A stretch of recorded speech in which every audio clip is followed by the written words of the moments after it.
ଟୋକିଟା କହିଲି ଗଲୁ ବୋଲି ଟିକେ ମୋ ପାଇଁ ଚାହା କରିକି ଆଣିବୁ, ମୋ ଦେହ ଟିକେ କ'ଣ ହେଇଗଲା ଆଜି ପିଇଦେବି ଟିକେ। ମତେ ସେଠୁ କହିଲା ରୁହ ଯାଉଛି, ସାଙ୍ଗେ ସାଙ୍ଗେ ଏବେ ଗୋଟେ ଇସି ସ୍ପେଶାଲ ଚାହା ଗୋଟେ କ'ଣ କରିକି ଆଣିବ କହିଲା।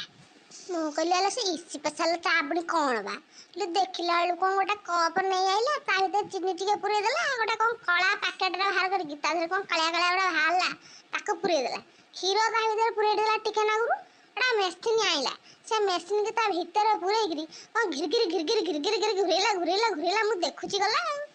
ମୁଁ ତାକୁ କହୁଥିଲି ସେତିକି କରିଲୁ ମୋ କପ୍ ଭାଙ୍ଗିଯିବ ଲୋ, କ'ଣ ଭାଇ କ'ଣ ସେ ଏମିତି ଫେଣ ଭଳିଆ ହେଲା, ଇଲୋ ମା ଛି ଛଡ଼ା ମୁଁ ତାକୁ ପିଇବିନି, ଛି ଛି ଛି ଛି ଛି ଇଲୋ ତାକୁ ସେତିକି କରି ରଖୁନୁ ଲୋ, କ'ଣ ସେମିତି କରୁଛୁ ଗଲା। ମୁଁ ତାକୁ କହିଲା ବେଳକୁ ସେ କହୁଛି ରହ ତୁ ଦେଖୁନୁ କ'ଣ ହେଉଛି। ମୁଁ କହିଲି କ'ଣ ଇଏ କରୁଛୁ, କ'ଣ କ୍ଷୀର ଉତୁରିଲା ଭଳିଆ ଦେଖାଗଲାଣି, କ'ଣ ବାହାରି ପଡ଼ିବ ନା କ'ଣ ତା ଭିତରୁ ଅଧା ପୁଳାଏ ଫେଣ ହେଇଗଲାଣି କ'ଣ। ତାପରେ ସେଠୁ କ'ଣ କଲା ସେ ନା ତା ଭିତରେ କ'ଣ ଆଣି ଆଉ କ୍ଷୀର ପୁଳାଏ ଖଣ୍ଡେ ପୁରେଇ ପକେଇଲା।